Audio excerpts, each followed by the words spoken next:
জয় মোহনবাগান। আইএসএলের প্রথম ম্যাচ, আইএসএলের দামামা বেজে গেল। প্রথম ম্যাচে মোহনবাগানের সঙ্গে খেলা ছিল কেরালা ব্লাস্টার্স। মাঠ থেকে ফিরলাম, কিছু কাজ ছিল, কাজ সেরে তারপর রেকর্ডিং করতে বসলাম। ওই জন্য একটু ভিডিওটা বানাতে দেরি হয়ে গেল। আজকের এই ম্যাচে যদি প্রথম ম্যাচ, তো স্বাভাবিকভাবে খুব মানে বিরাট কিছু একটা এক্সপেকটেশন করার কোনো মানে হয় না। আজকের যে ম্যাচে সার্জিও লোবেরা যে টিমটাকে সাজিয়েছিল, সে টিমটার সঙ্গে কিন্তু মালিনা যে টিমটা খেলাতো তার সঙ্গে কিন্তু একটা ব্যালেন্সের একটা ডিফারেন্স ছিল। সার্জিও লোবেরা কিন্তু প্রথম যে টিম সাজিয়েছে সেই টিমটাই সাজানোটাই বলে দিয়েছে সার্জিও লোবেরা যে ও ওই অ্যাটাকিং, ও অনেক বেশি অ্যাটাকিং ফুটবল খেলবে, ওর কিন্তু ডিফেন্সিভ ফুটবল খেলবে না। তার কারণ হচ্ছে ও কিন্তু ডিফেন্সে একটা বিদেশি ডিফেন্ডার নিয়ে নেমেছিল, অর্থাৎ অ্যালবার্টোকে নিয়ে নেমেছিল, অ্যালবার্টো রড্রিগেজকে নিয়ে নেমেছিল হচ্ছে ফার্স্ট ডিফেন্ডার হিসেবে। শেষ 10 মিনিট ও সেখানে টমকে অ্যাড করে, কিন্তু 80 মিনিট 85 মিনিট অ্যালবার্টো একা খেলে যায় সিঙ্গেল ফরেন ডিফেন্ডার হিসেবে। এবং যেহেতু সিঙ্গেল ফরেন ডিফেন্ডার হিসেবে অ্যালবার্টো খেলে, স্বাভাবিকভাবে আক্রমণ ভাগে একদিকে লেফট উইঙ্গার হিসেবে রবসানকে খেলায়, মাঝখানে অ্যাটাকিং মিডিও হিসেবে ডিমিট্রি পেট্রোডসকে খেলায়, এবং সামনে খেলায় মাক্কাকে, অর্থাৎ ম্যাকলারেন, জিমি ম্যাকলারেনকে। তো সামনের সারিতে মানে সামনের সারির যে 3জন প্লেয়ার, যে 4জন প্লেয়ার, সেই 4জনের মধ্যে কিন্তু 3জনই বিদেশি ছিল। ডান হাতে ছিল লিস্টানের জায়গাটা চেঞ্জ হয়েছে বাঁ দিক থেকে ডান দিকে, মানে মানভীর যে জায়গাটা খেলে সেই জায়গাটায় লিস্টান খেলিয়েছে। তার কারণ হচ্ছে যে বাঁ দিকে যেহেতু রবসন ছিল, অর্থাৎ এই যে এই 4টে প্লেয়ার, 2টো উইং, একটা অ্যাটাকিং মিডিও, একটা ফরওয়ার্ড, এই 4টে প্লেয়ারের মধ্যে 3টে প্লেয়ারই কিন্তু বিদেশি। স্বাভাবিকভাবে এইটা হওয়ার ফলে মুহুমুহু আক্রমণটা বাড়লো এবং অনেক বেশি অ্যাটাকিং ফুটবল খেলা গেল, মানে অ্যাটলিস্ট ফার্স্ট হাফে। মালিনার সময় যেটা ছিল সেটা হচ্ছে যে 2টো ডিফেন্ডার, বিদেশি ডিফেন্ডার টম আর অ্যালবার্টো। খেলা শুরু হতো, পাস দিত টম অ্যালবার্টোকে, অ্যালবার্টো আশিস রায়কে, আশিস রায় আবার অ্যালবার্টোকে, অ্যালবার্টো আবার টমকে, টম আবার সুভাষিস বোসকে। এইভাবেই চলতো খেলাটা। খুব ডিফেন্সিভ, খুব স্লো খেলাটা চলতো, যেটা কিন্তু এখন আশা করছি এবছর আমরা সেটা দেখতে পাবো না। আমরা অনেক বেশি অ্যাটাকিং ফুটবল দেখতে পাবো, এবং অনেক বেশি অ্যাটাকিং ফুটবল আমরা কিন্তু ফার্স্ট হাফে দেখলাম। ফার্স্ট হাফে যদি আমরা কেরালা ব্লাস্টার্সকে অ্যানালিসিস করি, কেরালা ব্লাস্টার্সের 10জনই, মানে 10টা গোলকিপার ছাড়া যে 10টা প্লেয়ার ছিল, 10টা প্লেয়ারই তাদের নিজেদের আর্ধে ছিল। কাজেই যদি 10টা প্লেয়ার নিজেদের আর্ধে থেকে ডিফেন্স করে, তার মানে আপনি বুঝে নিন যে মোহনবাগান কতটা অ্যাটাকিং খেলেছে এবং কেরালা কতটা ডিফেন্স করেছে। ফার্স্ট হাফেই মনে হয় 5-6টা কর্নার, 5-6টার উপর কর্নার পেয়ে গেছিলো মোহনবাগান, কেরালা একটা পায়নি। ইনফ্যাক্ট কেরালা সারা ম্যাচে মনে হয় একটা কর্নার পেয়েছে। মোহনবাগান, আমি তো মাঠে ছিলাম, কাজে গুনে উঠতে পারিনি কটা কর্নার, বাট 10টার উপর কর্নার তো পেয়েইছে মোহনবাগান। লাস্ট কর্নারটা থেকে গোল, সেটা আমি পরে আসছি, বাট ওভারঅল 10টার উপর কর্নার পেয়েছে মোহনবাগান, যেটা বলে দেয় মোহনবাগানে অ্যাটাকিং সেগমেন্টটা অনেক ভালো খেলেছে। ফার্স্ট হাফে প্রচুর আক্রমণ, ডিমিট্রি পেট্রাটস অনেকটা জায়গা নিয়ে খেললো। যে মালিনার সময় ডিমিট্রি পেট্রাটস অলমোস্ট শেষ হয়ে গেছিলো, সেই ডিমিট্রি পেট্রাটস একটা গোল করতে করতে একটা বল পাস দিয়ে বেরিয়ে গেল, যে পেনাল্টি বক্স থেকে যে ডিমিট্রি যেরকম গড়ানো শটগুলো মারে, প্লেস করে, সেই একটা গোলের পাস দিয়ে বেরিয়ে গেল।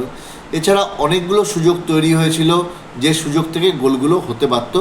আনফর্চুনেটলি গোলগুলো হয়নি, কিন্তু লাস্টের দিকে গিয়ে যে ফার্স্ট গোলটা মোহনবাগান পেল, সেই গোলটাতেও কিন্তু অ্যাসিস্ট কিন্তু ডিমিট্রি পেট্রাটসেরই। ডিমিট্রি পেট্রাটস বলটা বাড়ালো পেনাল্টি বক্সের মধ্যে ম্যাকলারেনকে, আর ম্যাকলারেন একটা হাফ টার্ন নিল, হাফ টার্ন নিয়ে বলটাকে প্লেস করলো গোলে। নিঃসন্দেহে ম্যাকলারেন যদি ওই হাফ টার্নটা না নিত, তাহলে ও কিন্তু বলটা গোলে রাখতে পারতো না, কারণ ওকে কিন্তু ডিফেন্ডার গার্ড করছিল। ওই যে হাফ টার্নটা নিল, হাফ টার্নটা নেওয়ার জন্যে কিন্তু ওর কাছে যে ডিফেন্ডারটা ওকে গার্ড করছিল, সে ছিটকে গেল এবং ওর গোলটা করতে সুবিধে হলো, বলটা প্লেস করতে সুবিধে হলো। এটা ছিল ফার্স্ট হাফের খেলা। ফার্স্ট হাফের খেলার পর যখন সেকেন্ড হাফের খেলা শুরু হয়, কেরালা অনেকগুলো রিপ্লেসমেন্ট আনে, এবং মাঝমাঠটাকে ওরা কিন্তু একটু একটু করে ধরবার চেষ্টা করে।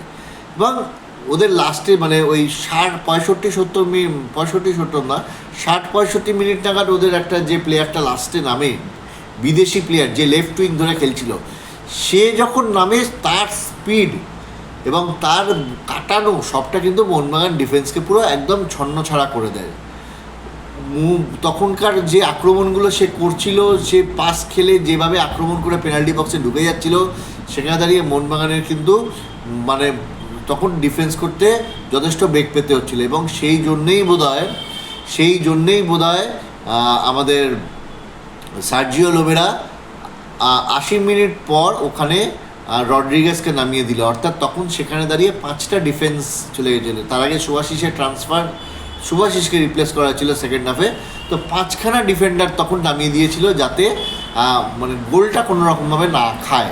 এবং সেখানে দাঁড়িয়ে 5জন ডিফেন্স এবং তখন রড্রিগেজ এবং অ্যালবার্টো দুজনে মিলে ডিফেন্সটা করাতে এই যাত্রায় কিন্তু একটা দুটো গোল মানে ওপেনিং হয়েছিল, যেটা কিন্তু ওরা সেভ করে দিয়েছে। সেকেন্ড হাফে কেরালা ব্লাস্টার্স অনেক বেটার খেলেছে। মোহনবাগানের খেলা আশানুরূপ হয়নি যেটা ফার্স্ট হাফে খেলেছিল, কিন্তু যার শেষ ভালো তার সব ভালো। যখন খেলার 94-95 মিনিট হয়ে গেছে, সেই সময় দাঁড়িয়ে মোহনবাগানের কিন্তু লাস্ট গোলটা করে গেল কর্নার থেকে, হচ্ছে অ্যালবার্টো রড্রিগেজের গোলটাতে মোহনবাগানের লাস্ট গোলটা করলো এবং মোহনবাগান কিন্তু মানে ম্যাচটা বার করে এলো 2-0 গোলে। গোল হলো, খেলা শেষ। তো স্বাভাবিকভাবে ফার্স্ট ম্যাচ অনেক বেশি এক্সপেকটেশন কিছু করা যায় না, কিন্তু ফার্স্ট ম্যাচে ওভারঅল যা পারফরমেন্স স্যাটিসফ্যাক্টরি। সার্জিও লোবেরার পারফরমেন্সও যথেষ্ট ভালো এবং আশা করছি যত সময় যাবে এই টিমের ভার সবটা অনেক বেশি বাড়বে। অনেক সময় পেয়েছে এই টিমটা প্র্যাকটিস করে নিজেদেরকে গুছিয়ে নেওয়ার জন্যে, এবং সবচেয়ে বড় কথা এন্টায়ার টিমটা ইনট্যাক্ট আছে। তো স্বাভাবিকভাবে একটা ইনট্যাক্ট টিমের খেলা অনেক বেটার হওয়া উচিত। যেহেতু কোচটা চেঞ্জ হয়েছে, টেকনিক্যাল জিনিসগুলো অনেক বেশি চেঞ্জ হয়েছে, কিন্তু আবার বলছি সার্জিও লোবেরা আছে, কাজেই খেলাটা কিন্তু অনেক বেশি অ্যাটাকিং হবে। মালিনার মতো কিন্তু ডিফেন্সিভ ফুটবল হবে না, এটাই এক্সপেকটেশন। প্রথম দিনের খেলা আমার খুব ভালো লাগেনি। আপনারা সবাই কমেন্ট করুন আপনাদের কেমন লেগেছে। হয়তো সেকেন্ড হাফটা হয়তো কেরালা একটু চাপে রেখেছিল, কিন্তু ওভারঅল মোহনবাগান কিন্তু খারাপ খেলেনি ফার্স্ট ম্যাচ হিসেবে। আপনারা সবাই কমেন্ট করুন যে আপনাদের কেমন লেগেছে প্রথম ম্যাচ এবং কী আপনাদের আশা করেন এই মোহনবাগান টিম থেকে এবছরের লিগে, সেটা সবাই কমেন্টে আলোচনা করুন। এইটুকুই বলার। জয় মোহনবাগান।